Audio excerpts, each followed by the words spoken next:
بەناوی خوای گەورە سڵاوتان لێبێت بەڕێزان لە بەرنامەی ئەمڕۆ باز لە پرسی پێکهێنانی کابینەی نوێی حکوومەتی عێراق هەروە پرسی موچەی موچەخۆرانی هەرێمی کوردستانیش دەکەین سەرۆ دەکەین 29 مانگە کەوا بڕیارە دانیشتنی یەکەمی خولی شەشەمی پەرلەمانی عێراق بەڕێوە بچێت لە دانیشتنی یەکەمدا دەتوانرێت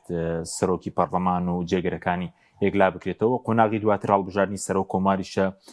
دوای 30 ڕۆژ لە کۆبنەوەی پەرلەمانی عێراق ئایا لایەنە کوردیەکان و پارتیویکێتی ڕێک دەکەون بە تایبەتی کە پارتی ئەمڕۆ ڕاگەندراوێکی بڵاو کردووە باسی لەوە کردبوو پێویست بڕوایان وایە کە نابێت پێکهێنانی حکوومەتی هەرێم و بەغداد تێکەڵ بە یەکتری بکرێ لەم ململانی دەتوانرێت کورد بێگوتووی بچێتە بەغدا و پرسی موچەش چی بەسەردە و موچەی کە ئەو سێ موچەی کەماوە موچە لە ساڵی داهاتووشدا و لایەنە شیعەکانیش ئایا لەسەر کەسێک بەم زوانە ڕێک دەکەون ئەم پرسان لەگەڵ بەڕێز کاک عەبدولعەزیز حەسەن ئەندامی پێشووتری ئەنجومەی نوێرانی عێراق قسەی لەسەر دەکەین. کاک عەبدولعەزیز بەخێربێن سوپاسیان بەدەوەن دەکەین. سوپاس بە جەنابەت سڵاو و ڕێز بۆ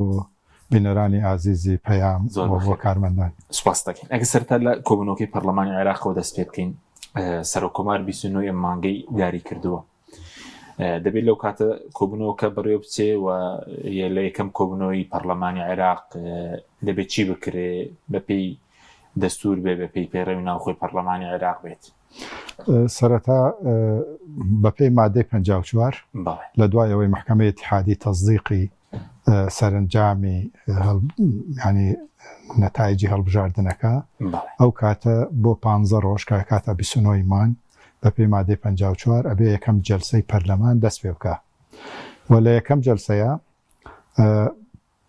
بە تەمەنترین کەس ئەچێ ئیدارەی جەلسەکەکە و هەر لەوێ ئەبێ سەرۆکی پەرلەمان و هەردوو جێگرەکەی دەستنیشان بکرێ. لە دوای ئەوەی کە سەرۆکی پەرلەمان و هەردوو جێگرەکەی دەستنیشان کرا ئەو جار بۆ ماوەی 30 ڕۆژ دەبێ سەرۆکۆمار هەڵبژێردرێ. بەس پێ دوای لە دانیشتنی یەکەم ئێستا سونەکان گەیشتونە تاو ڕێکەوتنەی کە لە دانیشتنی یەکەم سەرۆکی پەرلەمان بۆ سونەیەوە بەڵێ یەکلا بکرێتەوە اینجا جێگرەکەی جێگیری یەکەم بۆ شیعە جێگیری دوم بۆ کورد پێ دوای لە یەکەم دانیشتن لە 29 مانگ ئەو بچێتە پێشەوە دەستی سەرۆکایەتی پەرلەمان بتوانن هەڵبژێرن. سونەکان خۆیان یەکلا کردوتەوە لەبەرەوەی ئێستا یەک ڕیزن بە تایبەت ئەو کووت لە سیاسیانەی کە سەرکەوتنیان بەدەستێنا لە هەڵبژاردنە ئەوان ئێستا دوو مڕەشەحیان ئەبێ تا ئێستا ینی بەو شێوەیە تا ئێستا دوو کاندیدیان هەیە بەس کاندیدی بەهێزیان متەنا سامەڕائیە لە تەیاری عەزم و ئەگەر احتیمالیشە تا ئەو کاتە بە یەک مڕەشەحەوە بچن خۆیانیان یەکێکی زیاتر محەممەد حەلبوسی خۆیەتی کە هەوڵ ئەدا تەبان ئەڵێن سەردانێکی ئێرانیشی کردووە و ئێوێ لە بەقووەتی هەندێک دەوڵەتی خەلیجی لەگەڵ ئەمریکەکانیشا قسە بکەن بۆ ئەوەی لە هەردوو لاوە بتوانێ بەڵام لە معادلەی داخلی مهمە لە معادلەی ناوخۆیە لە بینی هێزە سیاسەکان حەلبوسی ئەو ڕەسیدەی نەماوە بڕوا ناکەم جارێکی لەلایەن شیعە و لەلایەن کوردیش بڕوا ناکەم جارێکی تر ببێتەوە سەرۆکی پەرلەمان. ئەنی ئەو بەربەستەکەیتی بۆ حەلبوسی من پێم وایە ئەوە بەربەستێکی گەورەیە ئەوەی ناخۆ. باشە پس کێشەی لەگەڵ لە کورد پێشتر لەگەڵ پارتیا و پەیمان بێستە کێشەی لەگەڵ پارتی هەیە. بەڵێ لەگەڵ شیعەکانیش کێشەی هەیە حەلبوسی. بەڵێ لەگەڵ شیعەکان هەیەی و زۆربەی شیعەکان ئێستا ینی لایەنی زۆری خۆیان ئەوان لایەندا و لەبەر ئەوەی پێشتر پەیمانی دابوو لەگەڵ ئەوان نابێ دوای هەڵگەڕایەوە ئێستا جارێکی تر ئەو متمان هەیە بەدەست ناهێنێ. بەڵێ ئێستا ئەگەر ڕێک نەکەونەوەن بە دوو کاندید بۆ سەرۆکی پەرلەمان لەسەر ناو دانیشتنی پەرلەمان و من پێم وایە ئێستا منەڵێم ئێستا تا ئێستا دوو کاندیدیان هەیە بەڵام ئەگەر تا ئەو کاتەی ڕۆژی دەنگدان ئەبێ احتیمالە بیکەنە یەک کاندید ڕێک بکەون. بەس موسەنا سامەڕایی بڵین ئەو تازە دەرکەوتووە بۆچی پێگەی ئەمجارە بە بۆچوونی بەڕێز بێسترە لە حەلبوسی بۆ سەرۆکی پەرلەمان پەیوەندی بێت چێوەیە پەیوەندی باشە لەگەڵ شیعە و کورد و سونە و ئەوانە؟ بەڵێ پەیوەندی لەگەڵ هەموو لایەکە باشە و پیاوێکە توانیوێتی ئیدارەی خۆی بدا لە بینی لەناو ئەو ململانەی لەناو سونەیش هەیە ئەو بەشێکی سەرەکی نەبووە لەو ململانەی نێوان سونە. بەڵێ یعنی ناوخۆی سونە و لەگەڵ شیعش پەیوەندی باشە لەگەڵ کوردیش لەگەڵ کوردیش پەیوەندی باش بەس وەکو جێگری یەکەم بۆ شیعەکانە لە پەرلەمان بەپێیەوە جێگری یەکەم بۆ شیعەکانە لە ناو شیعیش بۆ سادقونە بۆ جەماعەتی خەیس خەزالیە لەبەرەوەی ئەوان زۆرترین دەنگیان هەیە و لە ئیتاریش قەراریان داوە بۆ ئەوان بێ جێگری سەرۆکی پەرلەمان بەڵێ کەسەکە دیارە کەسەکە جارێ دیاری جایی بۆ کورد تاسە بڵین ڕێکەوتن نەکرا لە بینی پارتیەکێتی و لایەنە کوردەکانیش پێشتر جێگری سەرۆکی پەرلەمان لای پارتی بوو ئەم جارش پێشبینیوە هەر لای پارتی ببینیتەوە جێگری سەرۆکی پەرلەمان پارتی جارێ بەهی خۆی زانێ و هیچ کۆبنەوەکیش نەکراوە و عرفیش نییە لە کوردستانە پێشتریش ئەو کۆبنەوە هەماهەنگیە بکرێ لە نێوان لایەنە سیاسیەکانە بۆ ئەوەی پرسەکە لێرەوە ئێمە دوو دەورەی هەڵبژاردنە ئەبینین لە پێشخۆمان هەردوو دەورەکە بە ناکۆکی چوینێتە بەغا و بە ناکۆکیش ڕێک نەکەوتوین ینی بە ڕێک نەکەوتووی لە بەغا چوونە ناو کۆبنەوەی پەرلەمان و ناو هەڵبژاردنیشەوە لەبەر ئەوە پێم وایە ئەم جارە لەو جارەکانتر سەخترە زۆر بەداخەوە چکە تاوەکو ئێستاوە 12 مانگ احتیمالە زیاتریش لەسەر هەڵبژاردننی پەرلەمانی کوردستان دەبێتە 14 مانگ زۆر بەداخەوە 14 مانگ تا ئێستا ڕێک نەکەوتوین لەسەر دانیشتنی پەرلەمانی کوردستان و پەرلەمانی کوردستان پەکی کەوتووە تا ئێستا و حکوومەتی کار بەڕێکەرە تاوەکو ئێستا ئەوە کێشەی بەغای شاتە سەری دەبێ ئێمە لە بەغایە یەک خطابی سیاسیمان هەبێ یەک بەرنامجی سیاسیشمان هەبێ چکە کێشەکانمان لەگەڵ بەغایە ئێمە کێشەکانمان ئەوان ئەو کێشانەی کە با بڵێم هەمومان زەرمەندینتیایە ئەگەر بە یەک دەنگی نەڕۆین کێشەکانە لەگەڵ بەغایە ئەبێ ئەگەر لێرەش ناکۆکبین ئەبێ لەگەڵ بەغایە لە بەغایە بە یەک بەرنامەی سیاسی بڕۆین بە تایبەت لە کاتی ئێستاە کە هەموو لایەک ینی سونەکان زۆر بارودۆخەکان خوێندوێتەوە هەستیاری بارودۆخەکان خوێندوێتەوە معادلەی ئەقلیمی دەولیان خوێندوێتەوە مستەجداتی تازەی سەر ساحەی سیاسیان خوێندوێتەوە بۆیە لەگەڵ هەموو خلافاتیان کە خلافاتی زۆر توندیان هەبوو هەمویان ئێستا بە پەلە مەجلسێکیان بەخۆیان هەڵبژارد و لەوێوە ئەوان بەرنامەی سیاسی خۆیان تەرحەکان لەگەڵ کورد و لەگەڵ سونەیە و لە هەمان کاتا ئیتاری تەنسیق چ کێشە و کێشماکێشێک لە ناو شەعەکان هەیە مەسەڵەن عەبادی هیچ مەقعدێکیشی نییە و مقاطعەی انتخاباتیشی کرد بەڵام لە ناو ئیتاری تەنسیقیە کەسایەتیە بە یەکەوە لە یەک مەجلسادا ئەنیشن تەنانەت فەسایلەکانیش ئەوانەی کە هەیە مەقعدیشی نییە هەیە داخلی پەرلەمانیش نەبووە بەڵام هەمویان بە یەکەوە ئەوە یەک مەقعدی هەبێ ئەوەی 20 هەبێ و 35 هەبێ بە یەکەوەدا ئەنیشن بۆ پرسی شیعە یەک بڕیارەدەن خلافەکانی تریان هەمووی لەسەر دەستکەوت و لەسەر بەرژەوەندی تایبەت بەجێ هێڵن بەڵام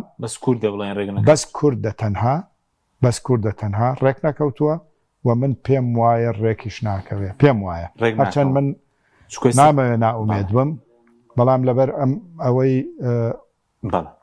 لەبەر ئەوە بە تایبەت ئێمە شتەکان بە وردیە خوێنینەوە ئێستا ئەوە چەندین کۆبنەوە پێشتر کرا زۆر بە ئومێد بوو ئەو کۆبنەوانەی پێشتر گەیشتە نزیک هەڵبژاردننی بەغا کۆبنەوەکان هەڵپەسێنرا خلافات دروست بوو خلافاتەکان لەسەر پۆست دروست بوو یەکێتی ئەڵێ من شەراکەتێکی حەقیقیم ئەوێ نامەوێ بەشدار بم وەکو بەشدار لە حکوومەتەکە بەشدارێکی لە سێبەر هامش پارتیش ئەڵێ من بەپێی استحقاقی انتخابی بەشداری هەر کەسێ بێت بەشداری بکە من بەپێی استحقاقی انتخابی بەپێی دەنگدەر ئەمە خلافێکی قوڵە بەڕاستی ئێمە ئەگەر بمانەوێ بەرژەوەندی خەڵکی کوردستان لە بەرچاو بگرین ئەگەر بێت و خۆمان حزبەکانمان بەرژەوەندی حزبەکانمان بخەینە دوای بەرژەوەندی گەل ئەو کاتە ئەتوانین بەڕاستی بە دڵێکی فراوانەوە تەنازلات بدەین بۆ یەکتری و تەنازلات بۆ یەکتری گەورەترین مەکسەبە بۆ گەلی کوردستان چکە ئامانج حزب چییە؟ حزب وەسیلەیە غایە نییە غایە کێشەکەی تۆیە کە هەیە ئەو کێشە گەورەیە کە گەلێک بەدەستێەوە ناڵێنێ و قوربانی زۆری داوە لەبەرەوەی ئەبێ قیادەی سیاسی کوردستان بەگشتی و بە تایبەتیش یەکێتی و پارتی ئەبێت لە ئاستی مەسئولیەتی تاریخی بن کە ئێستا نییە، ئێستا حاڵ حاضر نییە. باش بەسکە ئەبلەزیز سەبارەت بە ئێسامڕۆ پارتی کۆبوونەوەی کۆمیتی ناوەندیان بوو، دەڵێ نابێ پرسی پێکێنانی حکوومەتێرێن تێکەڵ بکرێت لەگەڵ بەغدا، یەکێتی وای لێ دەخوێنێتەوە کە بیێ تێکەڵ بکرێن بەیەکە و بەسترێنەوە. ئەمە چۆن یەکلا دەکرێتەوە؟ ئەو ناوێت تێکەڵ بکرێت و بێوێت تێکەڵ بکرێت، پەیوەندیان بێکەوەیە پێکێنانی حکوومەت لێرە و پێکێنان حکوومەتی عێراقی و سەر و کۆمار؟ ئەگەر وەکو عورفێکی کۆن سەیری بکەی لە سەردەمی خوا لە خۆشبوو جەنابی مام جەلالە ڕێکەوتنێک هەبوو، ڕێکەوتنی استراتیژی لە نێوان یەکێتی و پارتی، هەر ئەو کاتە بە یەکەوە ڕێکەوتن لەسەرەوەی مام جەلال لە بەغا بێ وە کاک مەسعود لە هەرێمی کوردستان بێ سەرۆکایەتی هەرێم بکە. لە دوای ئەوە وەکو عورفێک سەرۆک کۆمار بۆ یەکێتی بووە تاوەکو ئێستا. ئەگەر لە دەورەی پێشووتریش ئەوەی هەڵبژێردەرەکەی یەکێتی کە دکتۆر بەرهەم ساڵح بوو، منافسەکەی دکتۆر لەتیف بوو کە لەسەر ینی هەڵبژێردراوی یەکێتی نەبوو، بەڵام لە نەتیجە خۆی یەکێتی بوو و بووە یەکێتیش، ینی کورسیەکاری یەکێتی. لەبەرەوەی من پێم وایە ینی ئەکرێ ڕێکەوتن هەبێ، ئەکرێ با بڵێم پێکێنانی حکوومەتی هەرێمی کوردستان تاوتوێ بکرێ لەسەر پۆستەکان لەگەڵ بەغایشە، چکە بەغاش پۆستی زۆرە، بەیەکەوە بۆ نەبەسترێنەوە، با لایەنەکانی تریش بەشدار بن. یان ئەگەر لایەنێک 4 مەقعدی هێناوە لە بەغایە و لە کوردستانیشە 6 مەقعدی هەیە، بۆ بەشدار نەبێت لە حکوومەتی هەرێم و لە حکوومەتی بەغایشە. ئەگەر بە وەکیل وەزیریش بێ، ئەگەر هین زۆرە لە بەغا با بڵێم کورد پشکی زۆرە. من پێم باشە بەڕاستی ئەبێ هەموو معارزە و غێر معارزە، وەکو چۆن ئێستا ئێمە لە ناو سونە ئەیبینین، معارزە و غێر معارزە ئەبێ بەیەکەوە لێرە، ئەبێ ژوورێکی تایبەتیان هەبێ ئێستا بۆ تاوتێکردنی ئەو بابەتانە و بۆ ڕێکەوتن. مانگێک لە پێشە بۆ سەرە کۆماری، یعنی مانگێک ئێستاش 10 ڕۆژ 40 ڕۆژ لە پێشمانە، لەو 40 ڕۆژ ماوە بۆ هەڵبژاردننی سەرە کۆمار. لەو 40 ڕۆژە کورد هێزە سیاسەکانی کوردستان ئەتوانن بە گشتی بەیەکەوە بەڕاستی لە ئاستی مەسئولیەتی تاریخی بن و ڕێکەون و هەموو لایەکیش پشکی خۆی ببە. بەڵامەوەسەی ئۆپۆزیسیۆنیش بەشدار بن لە حکوومەتی عێراقی، دەکرێت بەشدار بن لەوێ و لێرەش ئۆپۆزیسیۆن بی. پێم باشە، زۆر تەبیعیشە، بۆ ناکرێ بەشداربی لە حکوومەت، لە حکوومەتێک کە تۆ خزمەت بە کێشەکانت لێرە بکە، زۆر تەبیعیە. بەس بە دووری زانی ئێستا بڵێن ئەو وەفدی پارتی ویکێتی جارێ بەیەکەوەنی، وەفدێکی بڵین پارتی ویکێتی و لایەنەکانی دەرەوەی دەسەڵاتی هەمووی بەیەکەوە پێک بێت، ئەوە دوورە لەم بارودۆخە، بۆ ئەو ناکۆکیەکە هەیە. من خۆم لای من ینی قەناعەتی من وایە ئەمە لاوازی ئۆپۆزیسیۆنە کە یەکێتی و پارتی بەو شێوەیە ڕێک ناکەون. و ئەگەر ئۆپۆزیسیۆن ئێستا ئۆپۆزیسیۆنێکی بەهێز بێ و خاڵی پاڵەپەستۆ بێ و دەوری میانڕەویش ببینێ لە نێوان هەردوولایە بۆ ئەم قۆناغە ئەستیارە، ئەوە ئەتوانێت زۆر شتی گەورە بکە. ئۆپۆزیسیۆن لە ترسانیشمان ڕێک دەکەوتن پارتی ویکێتی ئەگەر فشارێک هەبوایە، حتمما فشاری ئۆپۆزیسیۆن ڕۆڵی کاریگەری فشارکردنە، غێری ئەوە نییە و ئەبێ بیکاتیش. ئۆپۆزیسیۆن ئەوێ ئۆپۆزیسیۆن بێ بۆ ئەوەی بارودۆخەکە بەرەو باشتر ببە، ڕخنەی هەیە، چاودێرە، ئەوانەیە. ئەبێ ئێستا لەم خۆناغەش ئەبێ قسەی خۆی هەبێ، ئەبێ قسەی خۆی هەبێ لە کوردستانە، یعنی بەستەنیا ڕخنە نەگرێ، بەڵکو ڕۆڵی کاریگەری هەبێ بۆ چارەسەرکردنی کێشەکان. نی بەڕێز دوای دەبینی ئێستا پارتی وەفدی پێکێناوە بۆ عێراق، پارتی بەجیا بڕوە، بۆ نمونەیەکێتی بەجیا بڕوە، لایەنە ئۆپۆزیسیۆنەکانیش کۆبوونەوەیان کردووە ئەوی ئەوانیش بەیەکەوە بڕۆن، ینی بە چەند وەفدی جیاواز بڕۆن بۆ بەغدا. کورد زەرمەند دەبێ، لایەنەکان زیاتر ئەتوانن یاری بە کێشەکانی ناوخۆی ئێمە بکەن و ئێمە لە بەغا ڕاستە بەغا مرکزی قەرارە و ئێمە بەشێکین لە ئەو حکوومەتە فدرالیە، و ئەبێ بە یەکەوە لەگەڵ دۆستەکانمان لە عێراقا ئەو دەوڵەتە زیاتر بپارێزین و بینایی بکەین و لە خزمەتی خەڵکا بێ، بەڵام لە هەمان کاتە نەیارمان زۆرە لە بەغا و نەیارەکانمانەیانەوێ ئێمە بە یەک با بڵێم یەک خطابی سیاسی یەک بەرنامەی سیاسی نەچینە بەغا و هەر ئیتاری تەنسیقیەوەی من ئاگادارم لە نزیکەوە بۆ پرسی سەرۆک کۆماریش ئەوان داوایان کردووە کە یەک بربژێرتان هەبێ، یەک بربژێرە بێەوە داوایانش لە سونە کردووە یەک بربژێریان هەبێ و خۆشیان یەک بربژێریان ئەبێ لە نەتیجە. بەڵام وتویانە ئەگەر بێت و ئێوە ڕێک نەکەون ئێمە ئەو کاتە وەکو عرف زۆربەی لایەنەکان پشتگیریەکێتیەکەین بۆ پرسی سەرۆک کۆمار. ئەم پەیامە بڵێن بە پارتی وتراوە حتمما پیان گەشتووە و حتمما بە یەکێتیش گەیشتووە و ئەوەی کە من ئەوە ئاگادارم لە ڕێگەی مەسادری خۆمەوە ئاگادارمە. لە بەغایش تۆ ئەچی دانوستان ئەەکەی، بەڵام دانوستان سەرەتا لەسەر کێشەکەی یەکێتی و پارتی ناکە. ئێستا زەرورەکە ئەوەیە تۆ معادلەکە چۆن خوێنیتەوە لە بەغا. ئیتاری تەنسیقی سەرەتا ئێستا ئێمە سەرەتای کێشەکان سەرۆکی پەرلەمانە، ئەوە دەبێت سونەکان کە سونەکان یەکلای بکەنەوە، دوای ئەوە یەکسەر دێتە سەر کۆمار، دوای ئەوە چێتەوە سەر سەرۆک وەزیرانی شیعەکان ئاخر ئێنن لە کۆتایین. لەبەرەوەی بۆ ئێمە زۆر زەرورە ئێستا ئێمە لە هەوڵابین من ئەڵێم چ ڕۆژ ماوە لەو چ ڕۆژە بتوانرێ بەڕاستی هەمەتێک بکرێ بە یەک خطابی سیاسی یەک بەرنامەی سیاسی واقعی کە دەبیندێ ئەوەی لێ ناخوێنرێتەوە، چکە بازەکە کۆبوونەوەی پارتی وکێتیش کۆبوونەوەیکی باش نەبوو بێ 16 مانگە کۆبوونەوەیکیان کرد وتیان گوێ هاتوونەتەوە سەرەتا، چکە پارتی وتویتی ئێستا بۆ دوای هەڵبژاردنەکان بەتایبەتی بۆ پێکێنانی حکومەت هەرێم وتێتی قۆناغی جیاوازە لەمە دوای نەرمی بۆ یەکێتی نانوێنین. من ئەڵێم بەداخەوە تۆ جار هەیە لە مفاوەزاتە نەرمی بۆ دوژمنەکەت ئەنوێنیت بۆ ئەوەی بتوانیت کۆمەڵێت دەستکەوت هەیە کە ئێستا بەدەستدێ بەدەستی بێنی. لە مفاوەزاتە وایە سیاسەتیش وایە، سیاسەت جار هەیە تۆ لەبارێکی باش نیت قۆناغەکە ناسکە هەستیارە تۆ تەنازولاتەکەی. زۆر تەبیعیە ئێمە بۆ یەکتر تەنازل بکەین، بۆ یەکتر تەنازلکردن گەورەییەوە بۆ دوژمن نییە. من لە پشتی خۆم بێمە خوارەوە تۆ لە پشتی خۆت بیتە خوارەوە زۆر گەورەیەوە. بەڕاستی ئەوە یعنی حکمەتە لە سیاسەتە. ئەوەش بە با بڵێم ئەوان ئەو سەرکردانە ئەکرێ کە لە ئاستی مەسئولیەتی تاریخی. بۆیە هیوادارم وابێ. باش بەزۆکو سەرۆک کۆمار پێ دوای ئەگەر بە دووکانیت بڕۆن هەر بۆ یەکێتی یەکلا دەبێتەوە، هەم بارودۆخە بڵێن ناوخۆی عێراق هەم ئیقلیمیەکە لەبارترە بۆ یەکێتی تا پارتی و پارتی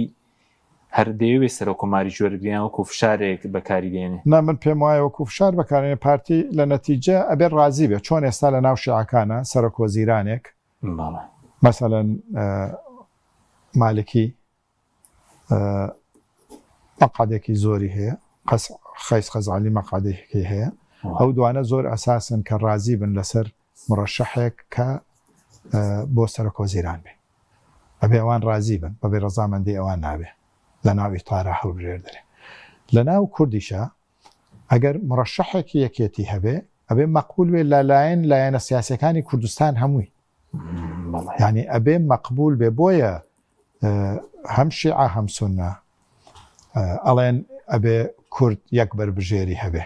و ئێمەش بە سونە ئەڵێن ئەبێ یەک بربژێرتان هەبێ بۆ ئەوەی کێشە بۆ ئێمە دروست نەکەن، ئێمە دەنگ بدەینە کێ و کێنە. و لە ناو شیعەیش ئەڵێن ئێمەش ئەڵێن ئێوە بێ یەک بربژێرتان هەبێ بۆ سەرۆک وەزیران لەبەرەوەی کێشە دروست نەبێ، من لایەنی تۆن ئەو بم و تۆ لایەنی ئەوی تر بیت. لەبەر ئەوە شیعە و سونەش حەزەکە کورد یەک بربژێری هەبێ بۆ ئەوەی تەرەفگیری لە لایەک نەکاو لە لایەکی تر بکە، پێیان خۆشە. و ئێمەش ئەبێ لایەنە سیاسەکانی تریش یعنی ئەبێ لایەنی ئۆپۆزیسیۆنیش ڕۆڵی هەبێ لە دەستیشان، یان ڕەزامەندی دەرببڕێ بۆ ئەو کەسایەتیەی کە هەڵ ئەبژێردرێ. وەکو پۆستەکانی تر ئێسێمە لەم کابینەی سوودانی وەزیری دەرەوە هەیە، وەزیری ژینگە هەیە، دات هەیە، ئاوادانکردنەوە نیشتە جێگرنەیە، پارتیوەکیتی هەرێکە دوو وەزیریان هەیە. دووبار هەرە وەزارەتانە دەدرێتەوە یا خودی سەبازەوەکەی گوایە وەزارەتی دەرەوە سونەکان داوای بکەن،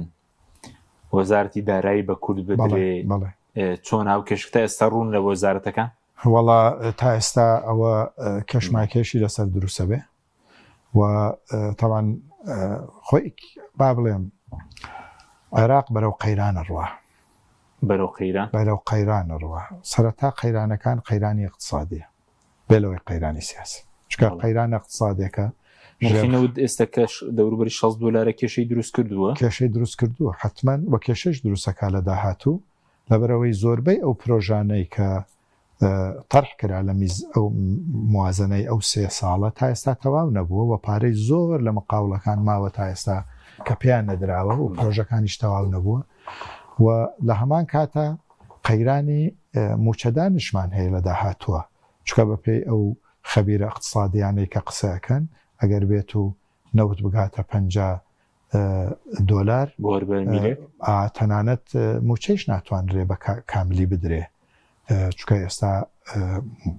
ژمارەیەکی زۆر موچەخۆرمان هەیە 4 ملیۆن سودانی 4 ملیۆنی موچەخۆر تقریبا نزیکەی 3 ملیۆن خانەنشین بەڵێ بێلەوەی کۆمەڵایەتیش هەیە ئەوی 6 ملیۆن ڕاست. بەڵێ ئەمانە هەرەمەوەی قەیرانە، قەیرانی گەورەیە. دووەم ئەمەک ئەو کێشمای کێشەی کە لە نێوانی ئەمریکا و ئێران هێستا لە ناوچەکە سەر پێکێنانی حکوومەت بەڵێ کاریگەری سەرەکی ئەبێ لەبەرەوەی زۆر لەو فەسایلانەی کە لە قایمەی ئەرهابی ئەمریکین هەندێکیان ئێستا مەقاعدیان هەیە لە پەرلەمانە، دەنگی زۆر ئەم جار دەنگیان زۆرە. ئەمریکا ئێستا هەر ئەمڕۆ هەم لە کۆنگرسی ئەمریکی هەم نوێنەرەکانەوانەی کە دانراون بۆ عێراق و بۆ ڕۆژهەڵاتی ناوڕاست ئەوان ئەڵێن ئەمە نەسی قسەی ئەوانە ئەمڕۆڵێ عێراقێکی بەهێزمان ئەوێ و ئەیکەینە عێراقێکی بەهێز کە لە ژێر هەیمەنەدا نەبێ، مەبەست دیارە وازحە لە ژێر هەیمەنەی ئێرانە نەمێنێ. عێراقێکی بەهێز ئەوان عێراقێکی ئەوان سیاسەتیان ئێستا سیاسەتی ئەم دائیرەی ترامپ، ئیدارەی ترامپ نەوەکو سیاسەتی ئۆبامایە، نەوەک سیاسەتی سەردەمی بۆشە. ئەم سیاسەتە بە هێزی عسکەری تعامل ناکە، هێزی عسکەری بەکاربێنێ زیاتر. ئەم ئەوێ شەریکێکی اقتصادی گەورە بێ لەگەڵ عێراق، یعنی شەریکی اقتصادی بێ و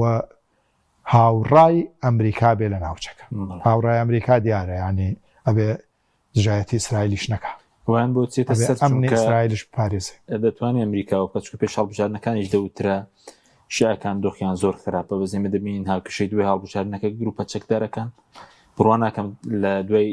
2023 وەکۆم جارە کورسیان ئەوەندە بووێ لە پارلەمان زیاتر لە 60 کورسی گروپە چەکدارەکان. بۆیە ئەڵێم کێشمایکەیش زۆرە، بۆیە ئەڵێم ئەبێ ئەوە لە بەرچاو بگرین قۆناغەکە هەستیارە، ئەبێ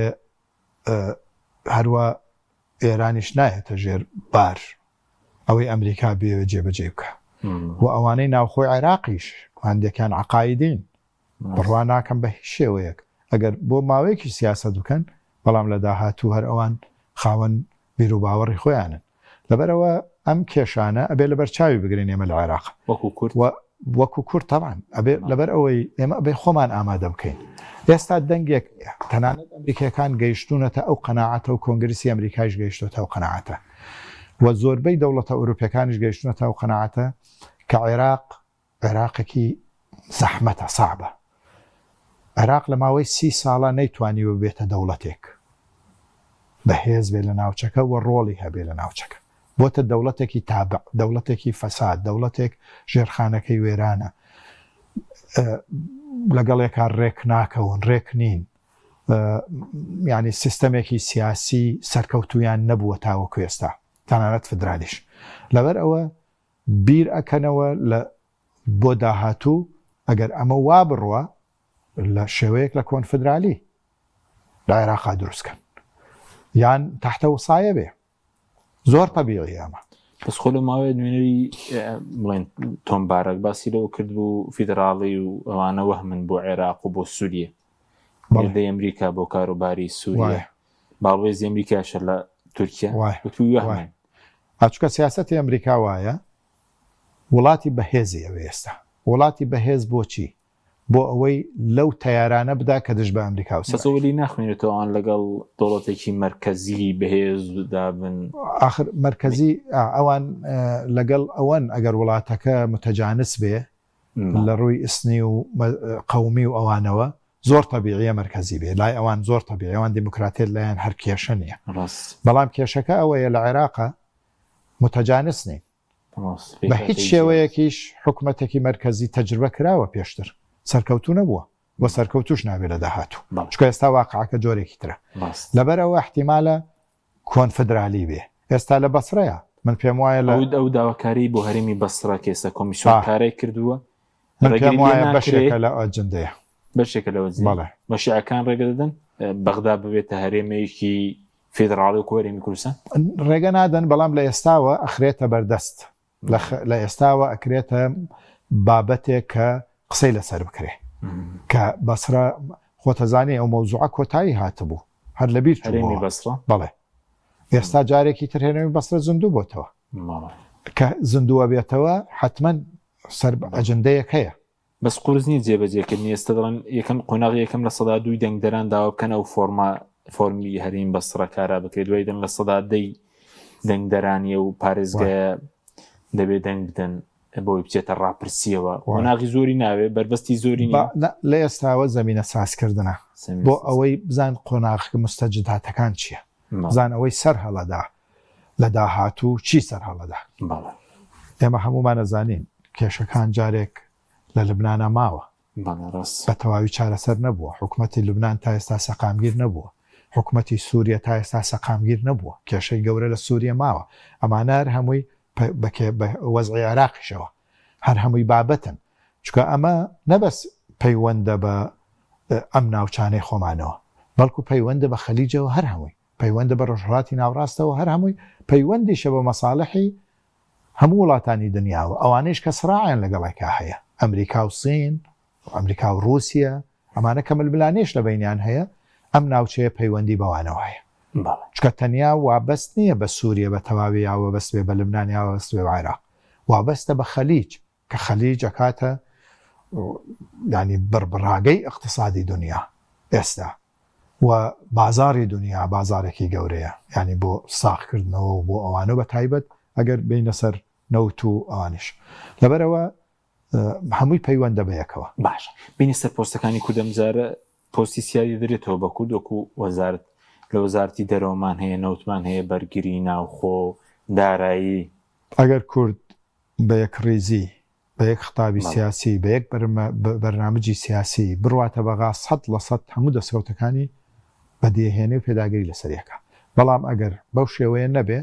نەخێر احتیمالە زۆر شت لە دەست بدا چکە بەرامبەرەکانی وەکو پێشوونین نەسونە وەکو پێشووە پەرتەوازە بێ نەشی عیش وەکو پێشوە ئەی وەکو موچە ئێستا ئێمە موچەی مانگی دا تا ئێستا نەهاتووە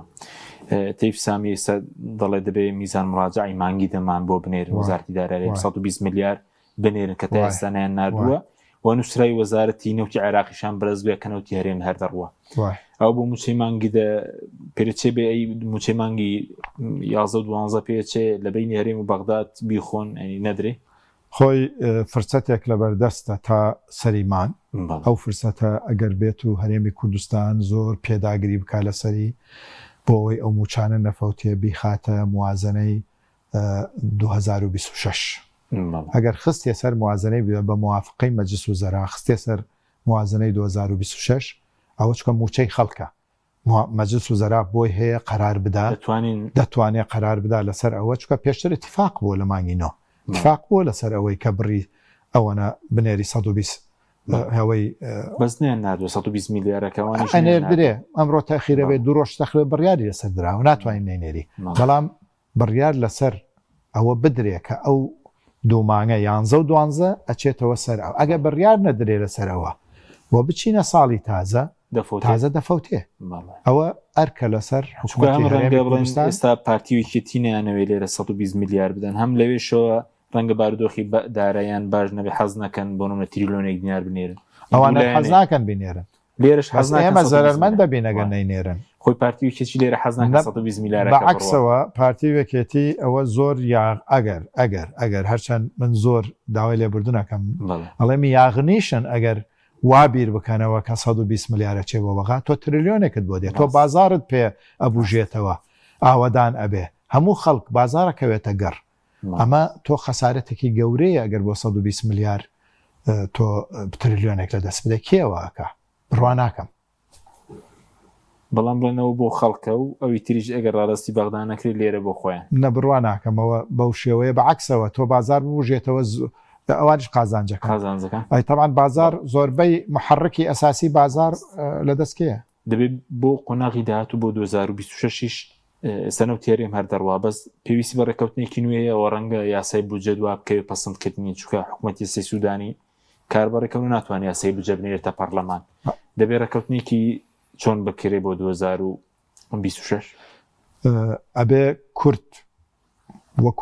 وەکو هێزە کوردستانیەکان بەگشتی لەسەر بەرنامەیەک ڕێکەون چارەسەرێکی جەزری لەگەڵ بەغایە بدۆزنەوە ئەگەر چارەسەرێکی جەزری نەبێ ڕای ڕێشەیی نەبێ بەڕاستی ئەمە یاریکردنە بە مەسیری خەڵک نابێ بە هیچ شێوەیەک تۆ یاری بە چارەنووسی خەڵک بکەی ئەگەر بێت و چارەسەرێکی ڕێشەی نەدۆزیتەوە بۆ ئەمە قوتی خەڵکە ئەمە ئیتر یاری مناڵانە نییە من ئەمڕۆ چووە بەغا و هات و نەهات و کەناڵەکان و خەڵک سەرقاڵ بێ شتیوان نییە ئەبێ ئەمە لە ڕووی یاساییەوە لە ڕووی هوەریەوە ئەبێ چارەسەری بنەڕەتی بۆی بدۆزیتەوە و چارەسەریش هەیە چارەسەر هەیە یەک جار قەراری لێ ئەدەم و تەواو ئەوە کەی ئەبێ ئەگەر حکوومەتێک دروست ببێ و ئێمەش بەهێزەوە لە بەغاوین لێرش لەگەڵ طبعا لێرش ئەو حکوومەتە ئەتوانێت تۆ ئەتوانی چارەسەرێکی ڕێشەی بۆ چارەسەر ڕێشەی نەدۆزیتەوە بەڕاستی وەزعی هەرێمی کوردستان و وەزعی خەڵک لە هەرێمی کوردستانە زۆر خراپە بێ. باش پێنج خولێکێکمان ماوە لەسەر شیعەکان تاکوێستەوان بڵین دەبێت سەرتا بەڕێزوەکو بەڕێز داماژ بێکت سەرۆکی پەرلەمان و جێگەرەکانی هەڵدەبژێرێت دوای 30 ڕۆژی تر سەر و کۆمار دوای کە سەر و کۆمار بە پێی مادەی 72 تۆ با بڵێم هین هەڵەبژێری سەرۆکی سەرەتا بە پێی مادەی 54 ئەوەی کە سەرۆکی پەرلەمان و جێگەرەکان ئەنەی بۆ سەرۆکی پەرلەمان و جێگرای دوای بە پێی مادەی 72 بڕگەی دووەمی تۆ سەرۆکی کۆمار هەڵەبژێری دوایی بە پێی مادەی 76 بڕگەی یەکەم تۆ سەرۆک وەزیران هەڵەبژێری سەرۆک کۆمار لە ماوەی 15 ڕۆژە سەرۆک وەزیران ڕاستپێری بەڵێ دەبێت لە ماوەی 30 ڕۆژدا پێکی ئەو لە ماوەی 30 ڕۆژە بێ پێکی بێت. بەزەوان ئێستا سوونەکان دیارە چەند کاندیدیان هەیە بۆ سەرۆکی ئەنجومەنی وەزیران سوودانی تێدایە؟ بەڵێ سوودانی یەکێک لە مڕەشەحەکانە ئەوانەی تر دیارن بڵین ئەوانی تر عەبادیە عەبادیش تێدایە بەڵێ باسی سەرۆکی دەستگای هەواڵگری حەمید ئەویشی تێدایە باسی عەلی شوکریش دەکرێت عەلی شوکری زەعیفە ینی پیاوێکی کار بوو لە سەرۆکایەتی بەڵێ پیاوێکە تا بڵێ بەتوانایە عەقڵێکی پێگە عەقڵێکی منەوەری هەیە پێشتر لەگەڵ تەیاری سەدریا بوو دوایی وازی هێنا لە سەردەمی کازمیە خۆی بە سربەخۆ نیشاندا بەڵام پێگەی هینی نییە یانی لە ناو شیعەکانە ئێستا چکە سەدریش ڕۆڵی نییە لە پەرلەمانە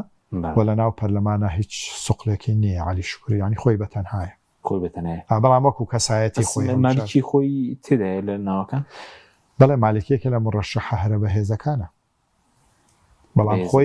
بەڵام خۆی ئیشی لەسەرەکە بەڵام ئایا لە ڕووی یاساییەوە ئەکرێ 3 دەورە یەکێک سەرۆکی وەزیران بێ ئەوە عەرقەلەکەیەتی مالکی ئەو کێشە لە ڕووی یاساییەوە ئەوە کێشەیە چکە عرف نەبووە سەرۆک وەزیرانێک لە هەموو دنیای سەرۆک وەزیران 2 دەورە مەسەن لە ئەڵمانیا هەڵمەت کۆڵ 3 دەورەی بینی زۆر قورس بوو لە لای خەڵکی ئەڵمان ینی کە 3 دەورە بێ قورسە ئەجار لێرەش لە ڕووی یاساییەوە چکە یعنی قورسە یان شتێک هەیە کێشەیەکەیە چکە مالکی خۆی نەیاریشی زۆر بۆ لە سەردەمی خۆیان بەڵام مالکی خاڵێکی بەقووەتی هەیە لەگەڵ ئەمریکیەکانیشا ئەو خاڵەیە کە کات خۆی لە سەردەمی ئەوەی کە خۆی سەرۆک وەزیران بوو ئەو کاتە چوو ئەو لە تەیاری سەدریدا، یعنی ئەوە توانێ بە حساب لە پێناوی دامەزراندنی حکوومەتێکی با بڵێم سەقامگیر ئەوە توانێ فەسایلەکانیش ئیتر بە شەڕ بێ بڕوا ناکەم، بەڵام توانێت تەسیری لەسەر فەسایلەکان هەبێ و لە هەژمونی ئێران دووریان کاتەوە وەکو بارودۆخە نێودوڵەتێکە بێ وەکو ئەمریکا بێ بارودۆخ هەرێماتێکە بێ ئێران بێ ناوخۆی عێراق بێ کێ چانسی زۆرە ئەوەی کەیستە تا دەخێ بڵێن بۆ سەر وەزیران مابس. وەڵاهی من پێم وایە سوودانی چانسی زۆرترە لەوانی تر. سوودانی چانسی زۆرترە؟ سوودانی لەبەرەوەی لەلایەن ئەمریکیەکان و ئەوانەوە شانسی هەیە، لەلایەن سونە و کوردیشا شانسی هەیە، ئەمێنێتە سەر شیعەکان خۆیان، ئیتر شیعەکان هەندێکیان پشگیریەکەن، هەندێکیان بەڵام بە مەرج، هەندێکیانیش احتیمالە مەرجی قورسیان مەرجی قورسی لەسەردان. بەس لەناو چوارچێوی هەمانگی چۆن یعنی کاندیدێکی لا دەکرێتەوە بە هەڵبژاردن دەبێت پێ دوایە سە بۆ نمونە بڵێن ئەو لوژنەیەکیان داناوە، لیژنەیەکێ لوژنەیەکی تایبەتیان هەیە بۆ یەکاڵاکردنەوەی ئەوە، ئەو لوژنەیەش دێتە سەر خاڵبەندی تر خاڵبەندەکانی ئەوان چۆنە. تەبعاً سوودانی لەبەر ئەوە ئەڵێم یەکێکە لەوانەی لە حزبی داوایە، یعنی ئەو هینەی هەیە، ئەو خاصیەتەی هەیە کە بەشێک بووە لە یعنی حزبی داوە و حەیدەر عەبادیش بەشێک بووە لە حزبی داوە، بەڵام سوودانی حەیدەر عەبادی لەبەرەوەی هیچ پێگەی نیە ئێستا با بڵێم لە پەرلەمانە لە هینە لە هەڵبژاردندا مقاتعی کرد، خۆی بەشداری هەڵبژاردن نەکردو دەبێت سەر وەزیرانیش ئەبێ لە عێراقا هەموو شتێک ڕۆدا، هەموو شتێک ڕۆدا، خۆی نەبەس بەشداری نەکرد مقاتعیشی کرد، نەبەس بەشداری نەکرد مقاتعیشی کرد، ئێستا دەبێتە سەر وەزیر. ینی دەبێت پێدوێ ئەو تەوقیتە دەستوریانەوە خۆی بچێتە پێشەوە، ئەنی تقریبان 3 مانگێکی دەبێت ئەنی باڵبژاردننی سەرۆکی پەرلەمان و سەرۆک کۆمار و سەرۆکی حکوومەت و ئەوانە. من پێم وایە ئەم جارە تەوقیتەکان ئەچێتە پێشەوە بۆ لەبەرەوەی سونە خۆی یەکلاکاتەوە بۆ 29 مانگ ئەمێنێتە سەر کورد ئەبێ خۆی یەکلاکاتەوە لە ماوەی مانگێکە خۆش یەکلا نکاتەوە شیعشونە بۆ یەکلاکەنەوە چکەگە 2 مەڕەشەحیانە بێ ئەگە 3 مەڕەشەحیشە بێ ئەوان ئەی خەنە ناو دەنگدانەوە وەکو جارانیانی هیچ ئەوە نابێ. وەکو تەوقیتە دەستوریەکان دەستورەکە پێم وایە جێبەجێ بێ. سوپاس دەکەین کاک عەبدولعەزیز حەسەن ناوی پێشتری پەرلەمانی عێراقمان دومان کردین. بەڕێزی سوپاس بۆ جەنابتان. سوپاس بۆ بینەرانی بەڕێز، سوپاس بۆ هاوکارانم، خواتان لەگەڵ.